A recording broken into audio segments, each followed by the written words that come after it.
Where are we here? Some of you were very surprised and almost shocked, I want to say, when you realized where we stand with this right now. Some of you just thought it was science fiction, what I was talking about. But what is it?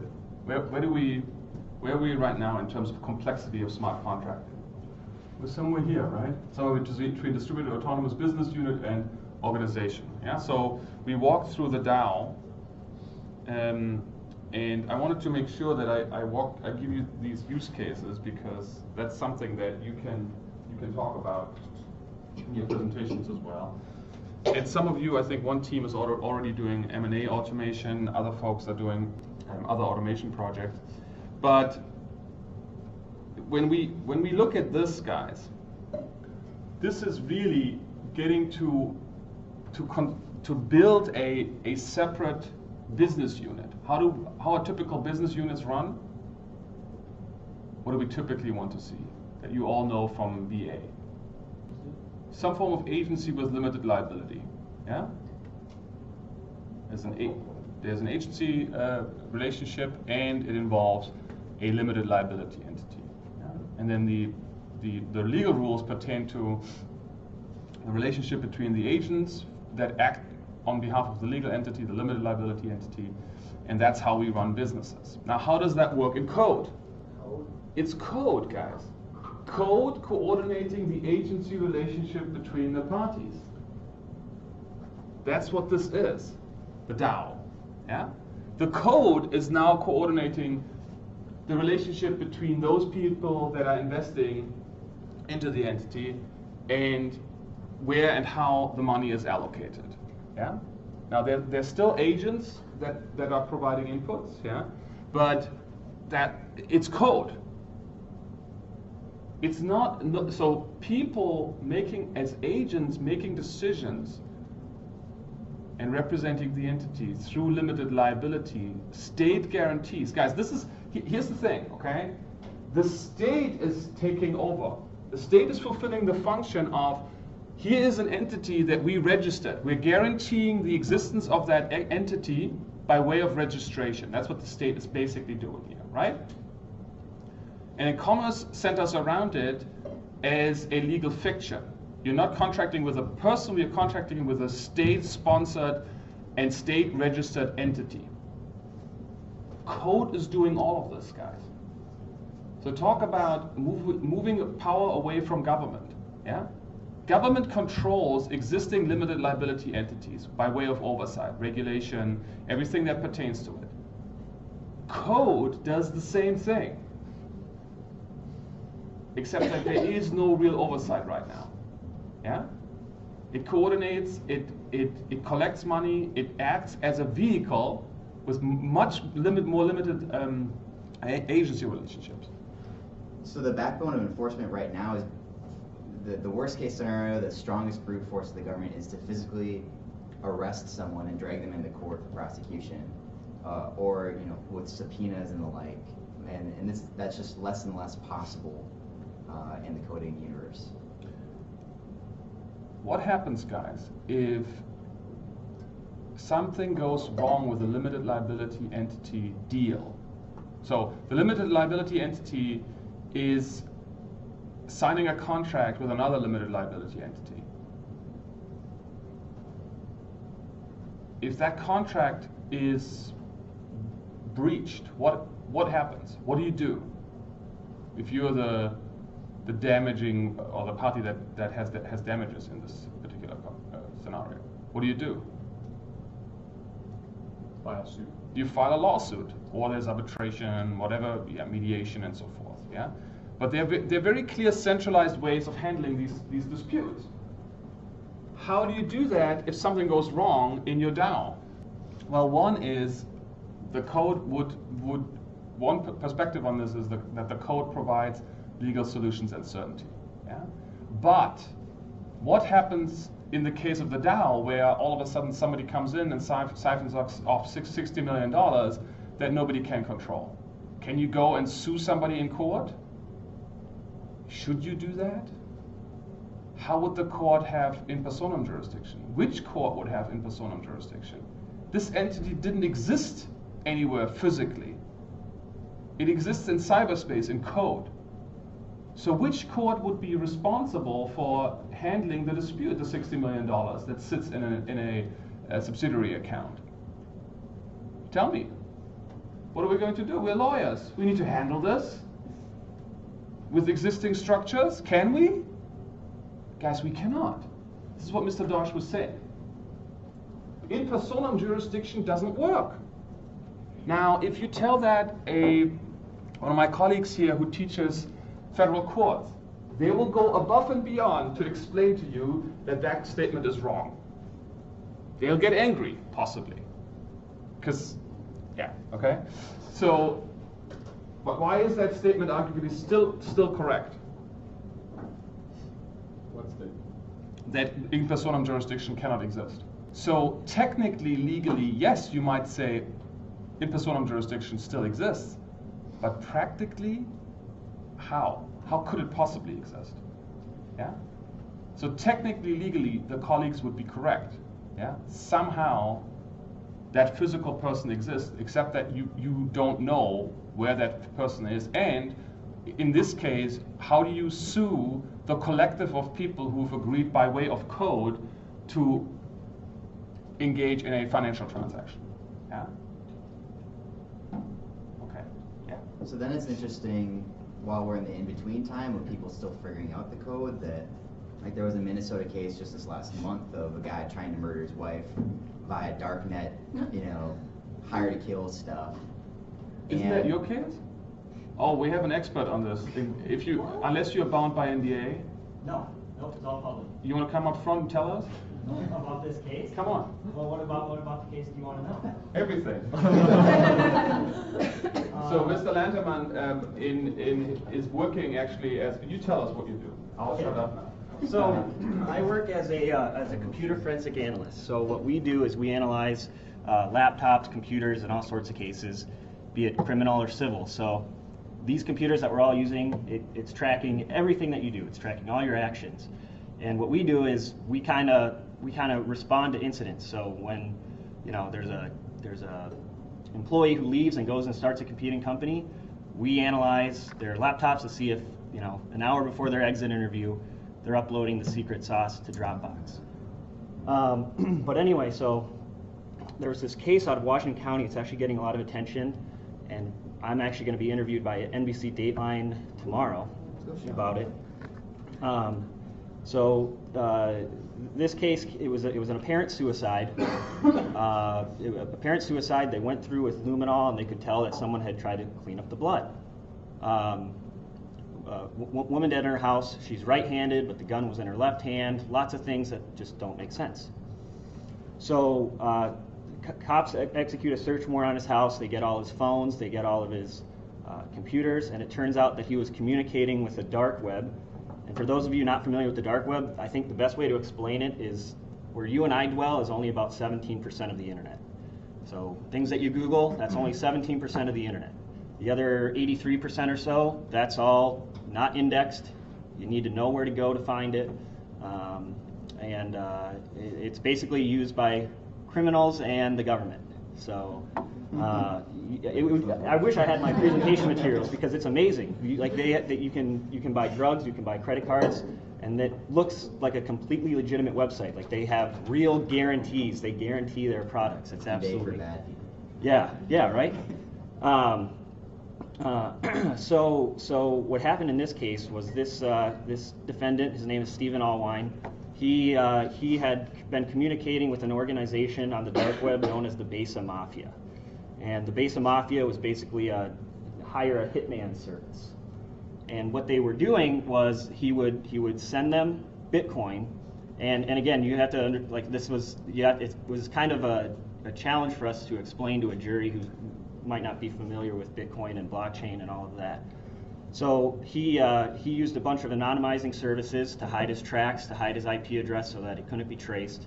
Communicated with these hitmen for hire, and what he would do is he would tumble his Bitcoin. So tumbling Bitcoin means you you basically put it into a bunch of different wallet addresses to make it even harder to hide, or harder to find. So what we were able to do was we were able to sort of piece together exactly what he did, how he did it, and we actually, we recovered a lot of information showing that he sent over, I think at the time that he was sending it, this was 2016, I think he sent more than $35,000 worth of Bitcoin to this place. So yeah, it was a very interesting case, and I think it goes to show how important it is to understand this technology, because even in ways that aren't traditionally, areas of law that are not traditionally, that don't traditionally intersect with code, it happens. Even in criminal cases where you think, oh, I'm never going to have to deal with code, you're going to have to deal with code. So I'm curious, Sean, I heard one of the ways that they caught this guy in terms of the digital crimes of plotting the murder, and I'm curious to hear more from you. He was using the same username across multiple websites. So had he not done that, he would have been maybe would have gotten away with the digital hack. Isn't that right? Yeah, there's parts about the surveillance that I am not at liberty to tell you. Cool. But I can tell you that he did use it. He did use the same username. His Dog Day God was his username, and he was on Reddit asking about how do I do this? How do I hide my Bitcoin? And what's funny, and I don't know, it's all public. The whole file is public. But what he did was he actually scammed himself out of $6,000 worth of Bitcoin and reported it to police. He did. Well, he wanted to see if it could be traced. He wanted to see if the cops could see who he's sending this stuff to. So he used a lot of anonymizing services, and guys like that, they always just think they're going to get away with it. But in the end, this website was really just a scam, and he got scammed out of $35,000 and decided to take matters into his own hands. So, yeah, that's a good one. And then the other one that I think would be good to cover is the Intoxilizer source code, because I think it shows just areas of law that you think don't have anything to do with code. It has everything to do with code. So yeah, that's the Allwine case. That's you'll see it. That one's been all over the media. Very interesting. A lot of technical issues that arose in that case, and it was a really fun one to work on. Let's do that code in 4 weeks. Let's do it. Yeah. You and I will talk, and then we'll walk through it here together. Yeah, and what I'll do is I'll share with you our report on that, and Great. And again, that's criminal law. You don't think that you're going to come across code in criminal law necessarily, and it's there, and you have to understand it, and you have to interact with it, and you have to be able to explain it to a judge and a jury. How did you dumb it down for the jury? Like how has like the easiest, like most layman's person? Yeah. You got it down to. Yeah, it comes down to just a lot of analogies and having, I guess you'd say, kind of canned answers. When defense counsel would try to get too far into the technical weeds, I kind of want to roll it back. I don't want the jury getting confused about what Bitcoin is, what blockchain is, what Tor is. If you guys have heard of Tor, the onion router, it's a way to hide your IP address and make sure the government doesn't find you. It's a way to access the dark web. Yeah, that would be fun too. We should do a live demonstration of what the dark web actually looks like, because I think a lot of people no one's ever seen it. No one knows how to access this stuff, but I'd love to show you like a live tour of what that stuff looks like. So, any other questions about Allwine? Because that was just a very recent case from a couple weeks ago. It was a trial. And I think I'm a bit confused because we were just talking about how we cannot trace when something bad happens in the DAO because, well, it's anonymous. So how in this case it wasn't? It was, but how can you crack it? Yeah, so in many situations, things that happen on the blockchain are anonymous. Okay, your wallet ID is basically an alphanumeric string of text that means, nothing to someone looking at it. It doesn't have your name, doesn't have your, social security number or something like that. I wouldn't consider it personally identifiable information. But the difference here in this case was that he had slipped up, and we were able to get his IP addresses. And the other difference is, it's only anonymous as far as what's out there in cyberspace. It's not anonymous as far as if I get your computer, I can tell exactly what you did, when you did it, how you did it. And it's different when I have the machines that you're using, to conduct your activities. Just again, like an in personam kind of, I got your stuff. Mm-hmm. Very physical. Very physical, enforcement. right? Interesting. Perhaps a silly question, but when I hear dark web, I picture like the website equivalent of a haunted house, like dark and scary and weird and upsetting. Does it just look like any other website? So yes and no. So there are maybe it's an oversimplification to say it's used by just the government and criminals. There are good uses for the dark web. I mean, I use things like Tor all the time. Yeah, a lot of these websites, I mean, they have drop-down menus. They have little, made in America guarantees for your black tar heroin.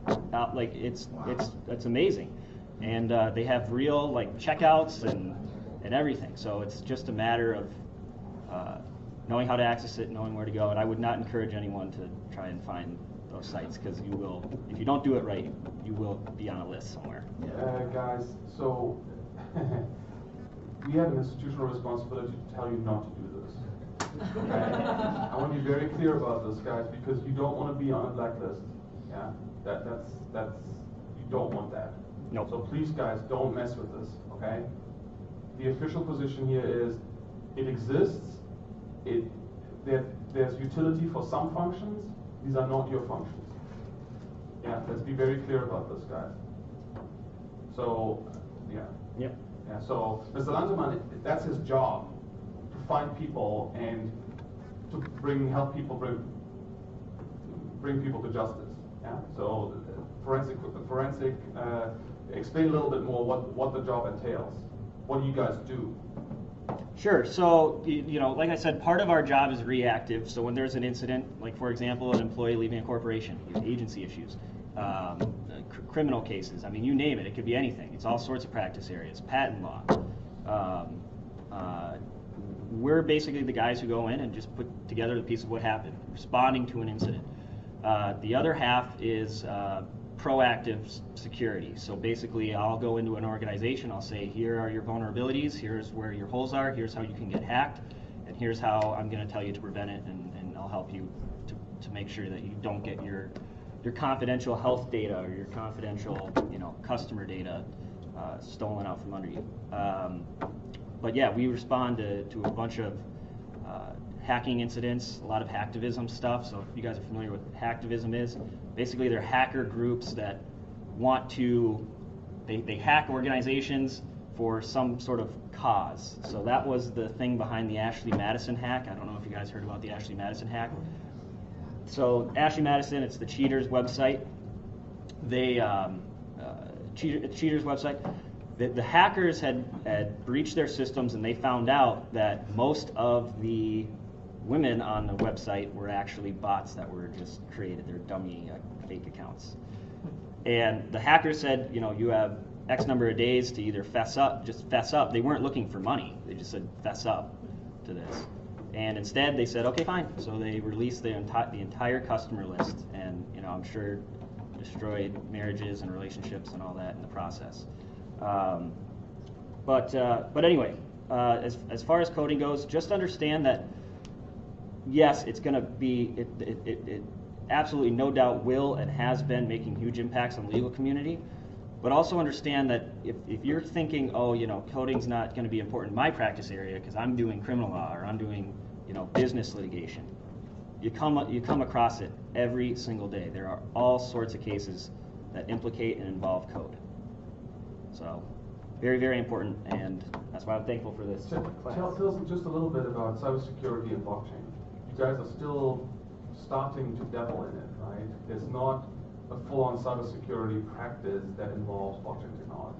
No, there's not, and there really should be, because especially within the security realm and the proactive sorts of work that we do, blockchain could automate and fix a lot of the problems that are associated with typical security applications. Because what happens, perfect example, if we had blockchain for the big Target credit card breach, Target credit card breach wouldn't have happened. Absolutely would not have happened. What happened with the Target breach was you had a third-party vendor who was coming in to work on like their HVAC system. They introduced this this virus that affected all their systems. But what happened was they had a tool that's known as FireEye. FireEye is like a big security application. I work with it all the time, and what it's supposed to do is detect threats and say, nope, this cannot come into my network. It did not, it worked. The product worked, that security system worked. There was human error though, because the thing was beeping, it's buzzing, here's my alarm, here's my smoke detector, and it was ignored.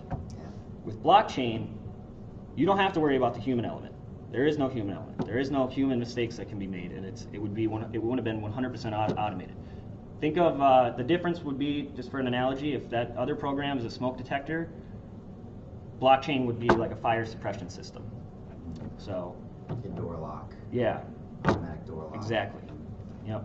So anyway. So when do you think this is coming? When do you think the cybersecurity industry will wake up and say, okay, we are at a point where we need to get more into the space and utilize the space? I have my thoughts on that, and I work with a lot of people out in Silicon Valley, and these cybersecurity companies are making so much money right now that yes, I'm sure that they want to be at the cutting edge, some of them, but they just have so much capital, they're just making so much money that if their products is working, and that's one of the things with code, like if it works, you just don't touch it. I don't see a ton of incentive, at least on the part of some of these bigger security firms, to change their product and change their platform to adopt blockchain. Good. Okay, thank you very much. Yeah. So we'll talk more when we get to the code. Yeah, perfect. Okay, guys, I want to hear a little bit from each project what you're thinking right now. Guys, all of these contributions are really valuable. If this comes up in an interview, you can literally say, yes, we experimented in a group to try to find coding solutions for existing legal problems. It may not come up in the interviews that you have currently, yeah, but I already talked to some folks about moonlighting opportunities. Yeah, so Rubik's One was going to be here today. They had a conflict with San Francisco conferences. So, guys, there are more and more blockchain startups that are approaching me and asking for my students to provide input. I typically tell them that I'm not recommending for you guys to start a career 100% in a blockchain startup. There are some blockchain startups that pay really well, but it's still a very risky proposition. So, do we all understand what moonlighting is? What is moonlighting, Mr. Arabins? You go to your job during the day, and then at night you just work on a project. You're working 2 jobs, but the moonlighting job is the job you actually want, and the job that you should really work the hardest for, in essence. So, I'm not endorsing that. I'm not telling you to, if you have a full-time and effort clause, you need to fulfill that. And there's no question about it. But a lot of employers, they already know that after 5 o'clock, people can do pretty much what they want. So there will be moonlighting opportunities. So I've been approached by various startups to make introductions to my students. So guys, if you're thinking along those ways, I want you to come and talk to me. Yeah. There are some startups that literally they want a lawyer quote on their team who's been educated in blockchain. So they look to me to make recommendations with regard to students that have an interest and inclination and have shown a level of understanding that's required for those startups. And so one example just came on my desk, Rubik's One, where they're looking for somebody to become a quasi in-house legal counsel for blockchain, for the startup. Yeah, so they have huge exposure to the existing regulatory infrastructure, because they will be, in that case, a quasi-bank as an intermediary in the blockchain. So they need to comply with the existing brokerage, banking, and so forth regulations, right? They're literally, rather than going and hiring, they already have a firm that will remain unnamed. They're very unhappy with what they hear from these lawyers. They're so unhappy that they're saying, please, send us somebody who understands what's needed, who understands the existing regulatory infrastructure, but also understands blockchain technology and the startup business idea, and can basically become a liaison. Yeah. So when I remember when I showed you this slide when it said lawyers may not be necessary, that is just not true. Yeah. Just by way of those startups saying, well, no, we need somebody to help us who understands our business, but also understands the regulatory environment and how we are not in a position right now to understand what that means for this business. Yeah. So this is one concrete example where this is just not true. Yeah. You need to become experts in blockchain in this context, but also you need to understand the regulatory environment. Yeah. And they want that, guys. They're looking for that, and there will be more opportunities like that. I guarantee you. And partially, and here's the disruptive effect, because they're unhappy with what they hear from the 65 and older partners in the existing law firms. They want you guys, just to be clear, they'd rather deal with you, in this case as my students, because they want me to vouch for that, then hire a law firm, a big law firm, that gives them legal advice on the existing legal setup without understanding their business. Guys, right there's huge opportunities for you. Again, I'm not telling you to quit your jobs. If you don't have a job lined up, this may be a huge opportunity for you. Yeah? But it all depends also on networking, your personal networking, social media, exposure, recommendations, all that. Yeah? Right now, all I'm saying is talk to them, figure out if you have commonalities, and moonlight. That's my recommendation. It's hard, guys. You're going to be up till midnight, a lot. But you're creating opportunities for yourself in the future. So we talked about the current state of affairs. We talked about some of the legal issues that come with them. So we will talk much more about smart contracting, of course, as we talk about the EVM, Ethereum Virtual Machine. But I want to really bring home this slide, guys, because right now, all you've in your teams, what you've done is you basically looked at existing process automation in law. A lot of what I heard from you guys does not require blockchain technology. Yeah? So you're literally just optimizing existing centralized legal processes. To get to the next level, you want to think about what you can build with smart contracting. Guys, I'm not judging you. What you want to do is there are optimization potentials here, but you can get to a higher level with smart contracting. Yeah?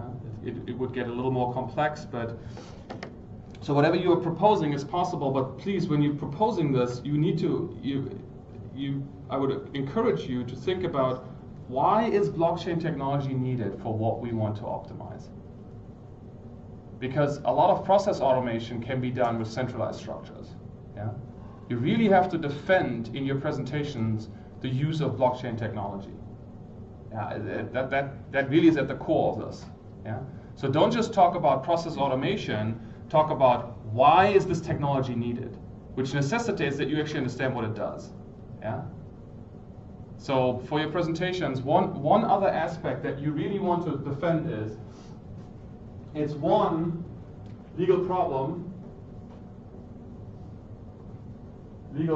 and two, coding optimization, coding optimizers with blockchain technology.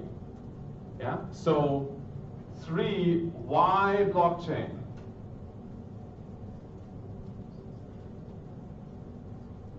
And then 4 would be, why is this coding optimization solution with blockchain technology, why is it preferable or better?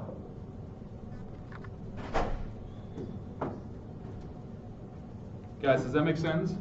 I know I'm changing these terms on you, but I really want you to explain also why you're using blockchain technology.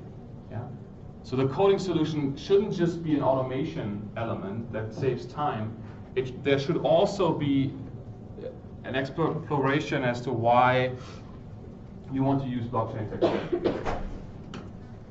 Okay, so let's talk about smart contract use cases. And this will get you to start appreciating why it's not just an automation time saver, right? Why we can build bigger structures on this. So most of these on this slide are associated with financial solutions. So peer-to-peer insurance, trade finance, security issuances, syndicated loans, event-driven insurances, post-trade services, smart distributed power grid. This, by the way,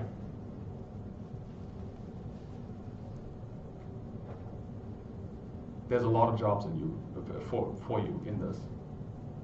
Why am I saying this?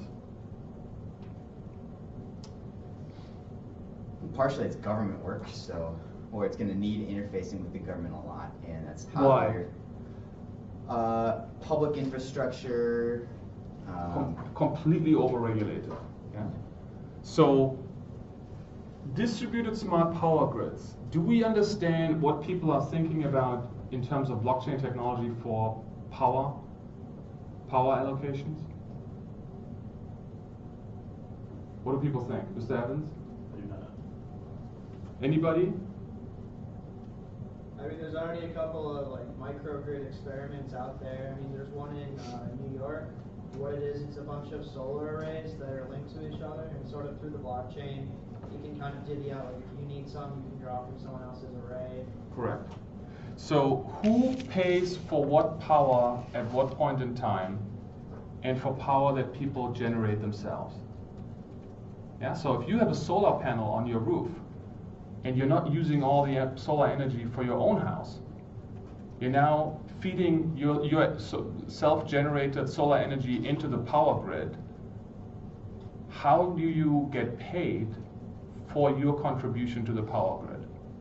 That can be calculated via blockchain technology. Now turn this around. People don't have solar energy panels on their roofs, but they want to buy power from a diverse power source. They don't just want to go to the centralized power hub that sells them energy, but they want to figure out and talk to different power sources. Some may want to buy from solar energy grids, some may want to buy from the centralized solutions, and so forth. Yeah? And they do not want to pay processing charges.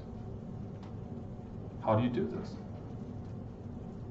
How do you use blockchain technology to pay for your power needs? Well, I was just going to say that the transaction charges that you were talking about are completely irrelevant if something is self-executing. You just have to pay for the coding up front, but after that's done, those costs are Does everybody follow this? What Ms. Huxtable was saying? Once it's set up and you're paying with cryptocurrencies for your power, the smart contract coordinates how much you receive in power and what payments are released based on the power consumption that you generated. Yeah? If you want to buy 50% of your energy as solar energy, the smart contract can very easily adapt that. You will pay a higher percentage for your 50% of solar energy uses, and the smart contract will automatically generate the payment based on your consumption parameters. It's completely secure, immutable, all on the blockchain, and there's zero transaction cost because you're using cryptocurrencies to make those payments. Yeah? Guys, that's coming. That is coming. I had multiple conversations with startups last week about this very scenario. However, it can only come if we have lawyers that understand what the technology does, how coding works, and how that intersects with consumer-facing regulation in the energy sector. Yeah. So This is one huge, so guys, in essence, what I'm trying to say is, for you guys, there are different avenues of success in applying your knowledge. One is to go completely off the grid and create something new with a startup that has nothing to do with the existing centralized power distribution. Another way is to simply work with existing companies as they embrace the technology to optimize their own internal infrastructure, which is happening right now every day. You know, the big power companies, the banks, they're all thinking about ways to use the technology to optimize their existing infrastructure. So there are really two avenues, and there's some hybrids in between. But you can tap really into both if you so choose. Okay, so digital rights management and micropayments, another huge avenue, guys. Who is paying what for when, for whom, when, pertaining to royalties for music production? Yeah. So anything that pertains to payments pertaining to rights, associated with rights, for content origination and so forth, the sky's the limit really for what? All of this can be optimized in micropayments with blockchain technology. We can now calculate payments and fees that previous centralized systems were too cumbersome, too expensive to calculate.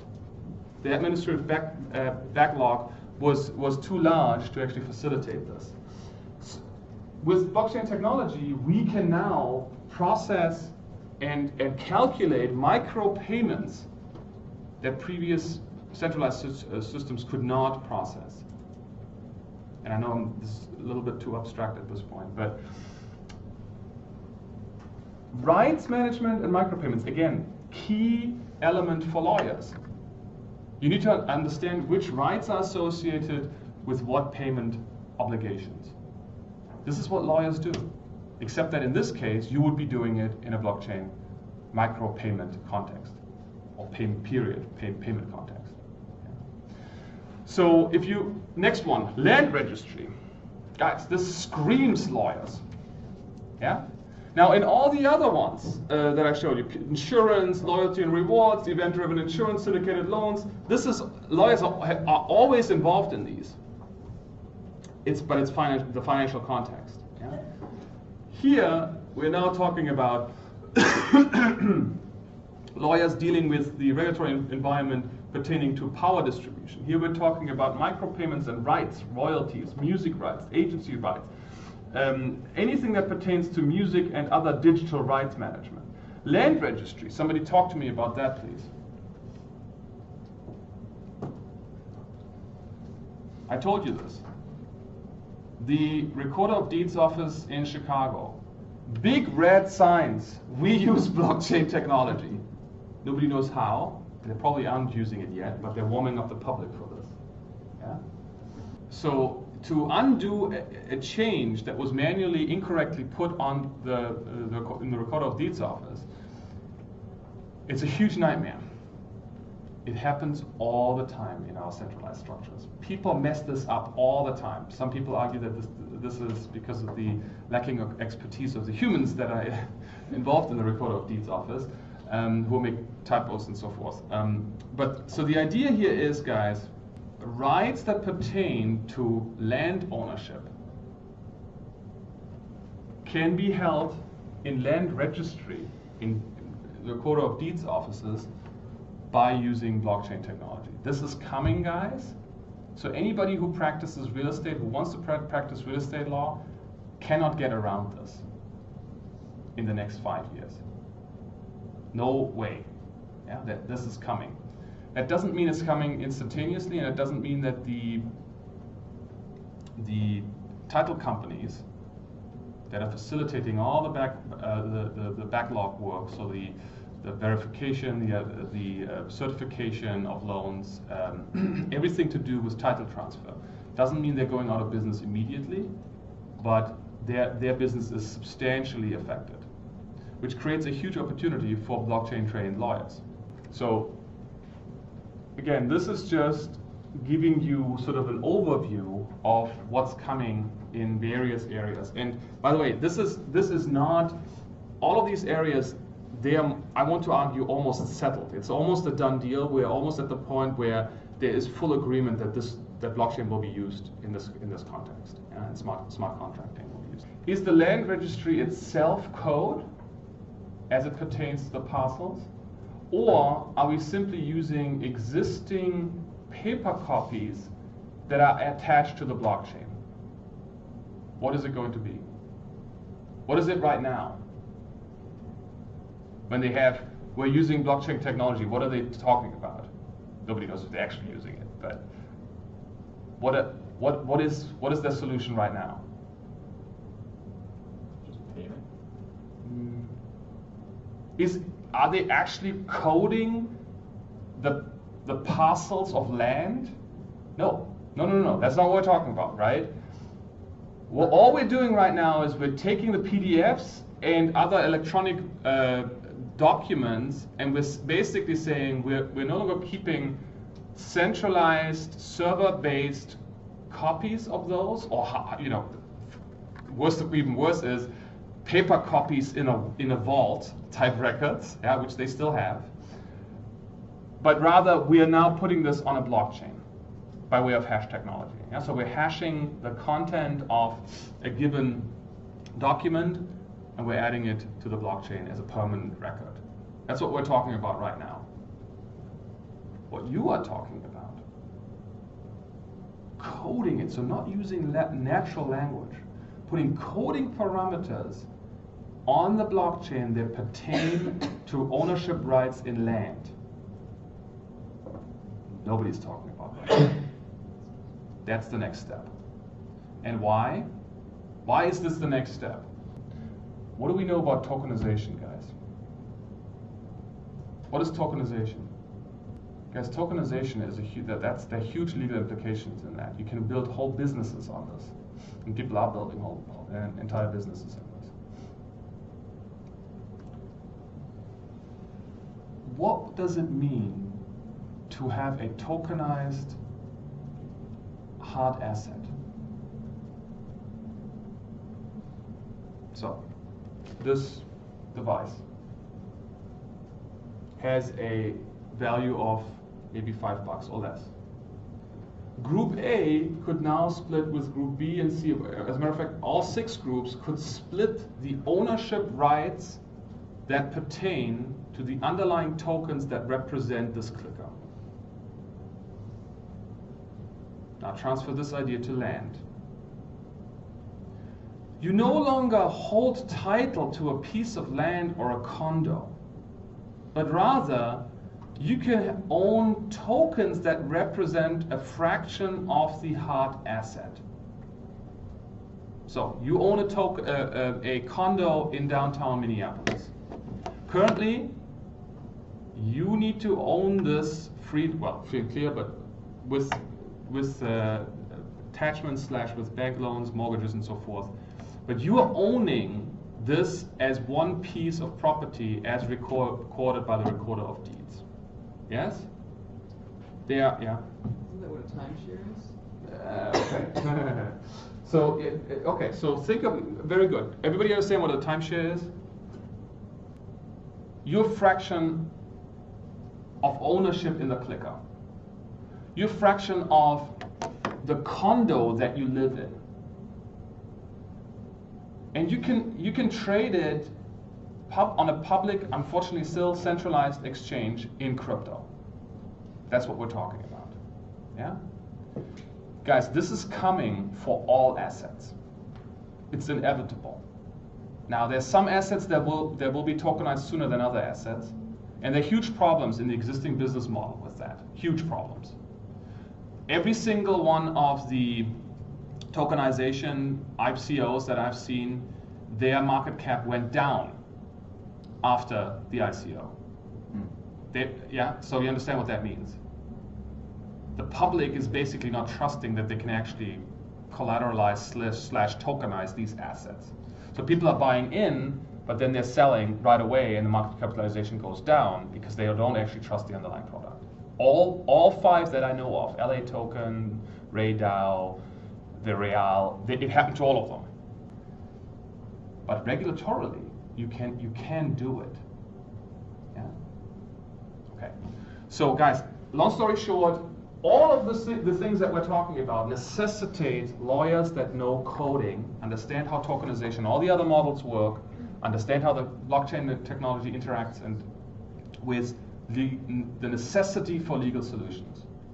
This is existing regulatory infrastructure, but also intra-crypto solutions that people can work on. That's what I'm working on. Yeah, I'm no longer so interested in how does the existing regulatory infrastructure intersect with the technology. I know it doesn't work well enough.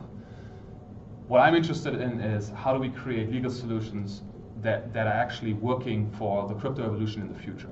That's what I work on, and which is a different perspective on this. What you guys mostly work on, and I want you to work with me if you're so inclined, but what you guys can work on is, right now, helping existing crypto startups to intersect with existing regulatory needs. And it's so messy, there's so much work to be done, that you can build a whole career on this. Now, ultimately, that career will lead into new legal solutions into crypto, in my estimation. Not now, but down the line, there's no way around it, in my estimation. So, Saxon. So it seems to me like you're using tokenization more or less for an investment standpoint, that it's a money-making venture. But if you were to tokenize a physical asset and only one person can use the asset at a time, like let's say I tokenize my car among 10 people and everybody wants it from 8 a.m. till 9 a.m. and then from 5 p.m. till 6 p.m., there are obviously massive logistical issues there, and there's certainly not too And who handles those logistical issues? Are you just going to say lawyers? I will. I will. It's how it is. Now, the coders can deal with it. They can, yeah. But there's only so much that they will do. And then they're going to say to somebody, hey, I don't know what to do now. How would you organize this? And then the lawyer comes in. It's a little simplified, yeah, because it takes so many incremental steps to get there. But to me, that's part of what we're looking at right now. I think there's 2 reasons why lawyers should be involved with it. I mean, for one, like, the project will likely get shut down by the government in our current traditional legacy world.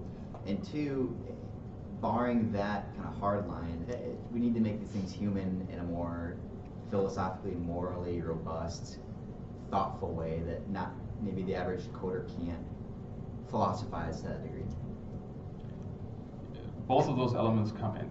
Guys, just to be clear, lawyers in many ways are the gatekeeper / bottleneck to creating solutions in the existing regulatory infrastructure. Lawyers cannot fulfill that role if they don't understand what the new business model does and how it is different, technologically different, inherently technologically different from the old business model. One of the best advices I can give you guys is to, 1, figure out what does decentralization mean, and 2, what coding solutions implement decentralization.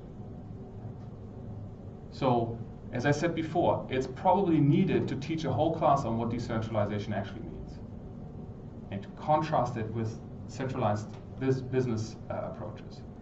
The next thing is to figure out coding solutions that implement these new models. And that's what I want to talk about in our next 10, well, okay, we'll start. We probably shouldn't go into EVM because, well, Craig Parkatero will start with this, and it's not directly relevant to your presentations. But, so we talked about the DAO. We all understand how the DAO works. We understand Vitalik's role in this. Okay, so we understand that we're talking really about the wisdom and potential of the group as a core solution for business problems. We talked about healthcare data. I really want to talk about smart property to give you a sense of what's coming. What is smart property?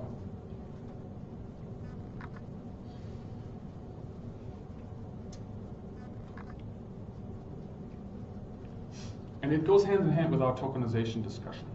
So we know what a smart contract is. And we'll learn a lot more about smart contracting in the next 6 weeks. How does that translate to property, though? What is property?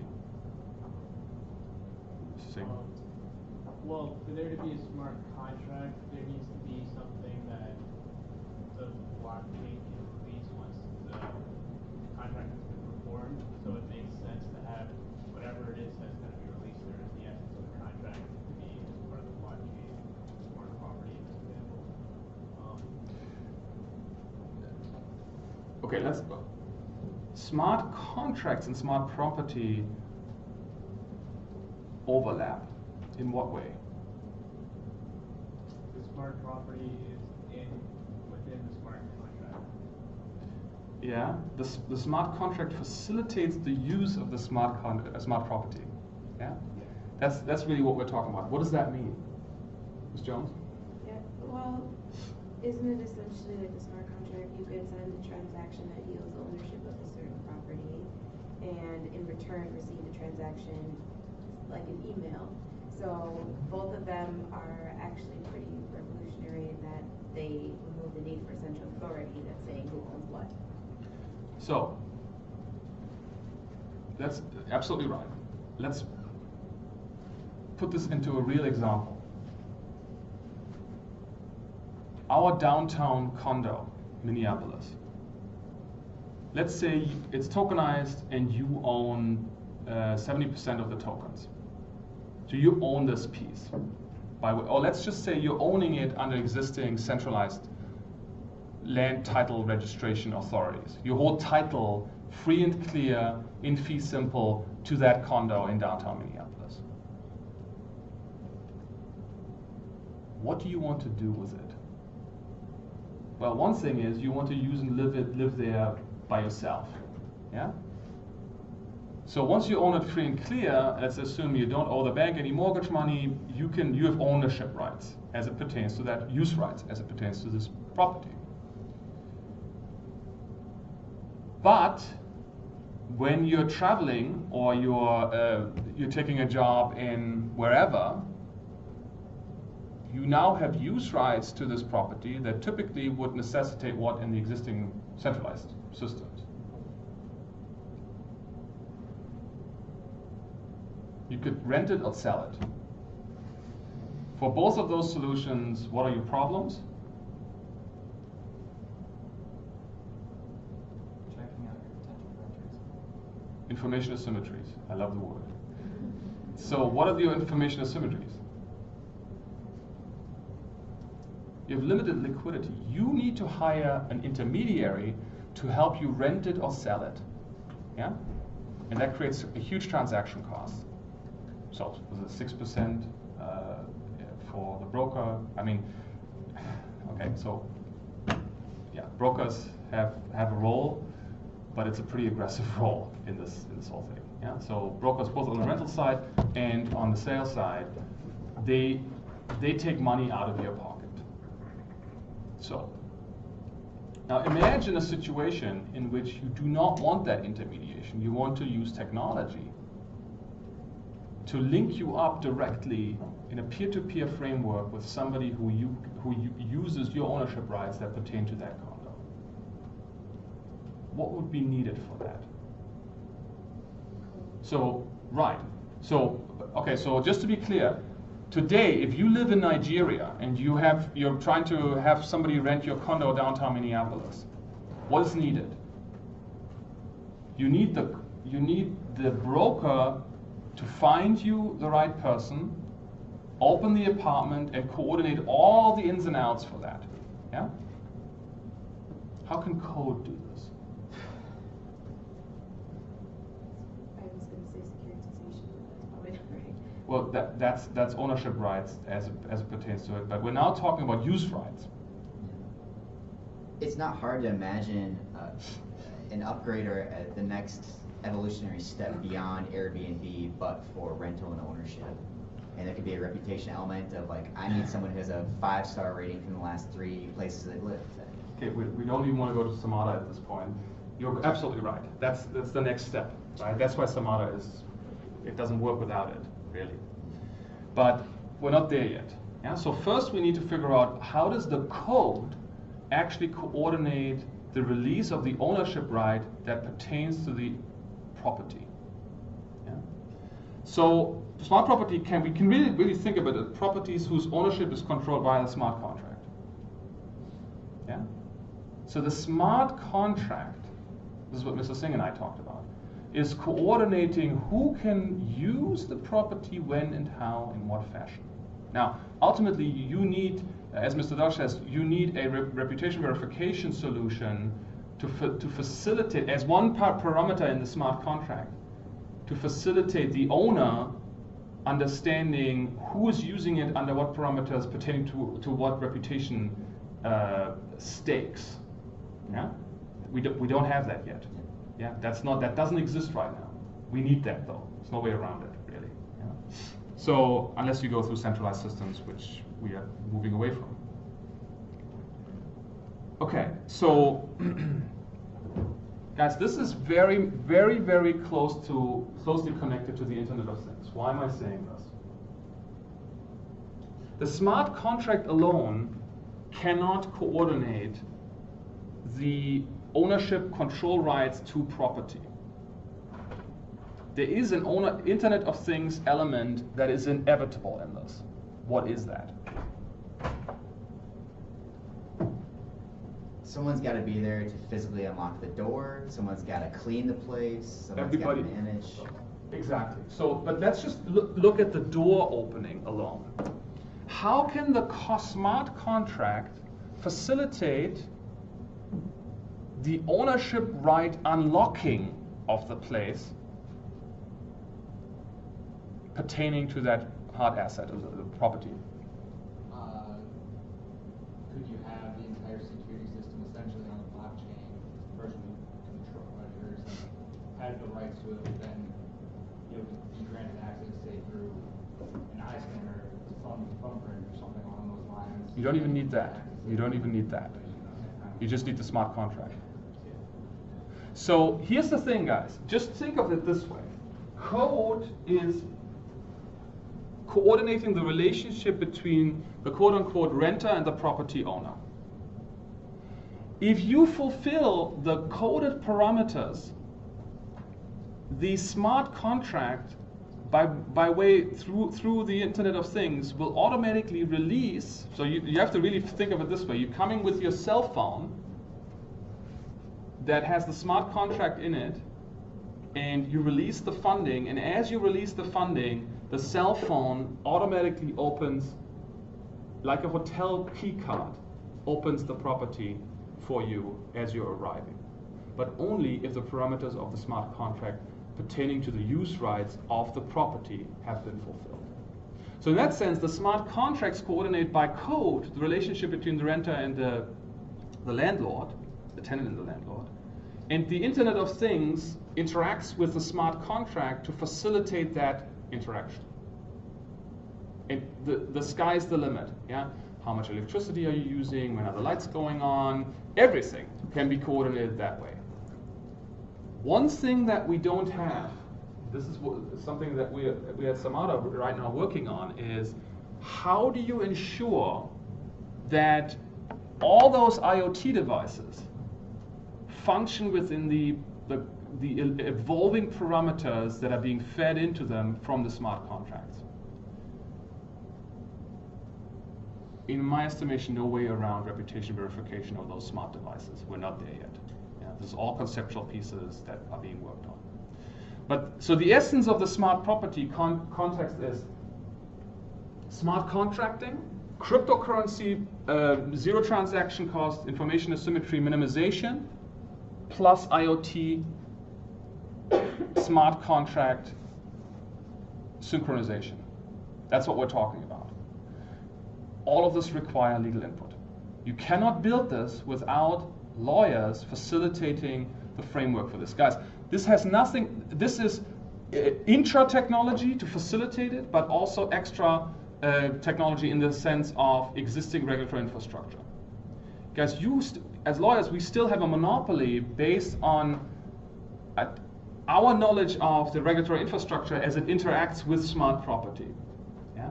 Okay. I know we're at the time mark now. So thank you for your attention. Next session, please, guys, think very, very carefully about coding solutions, but why blockchain? Yeah. Don't just automate with coding. Use the technology. Yeah. So we'll do 20 minutes each for 2 hours next week. Thanks for your attention.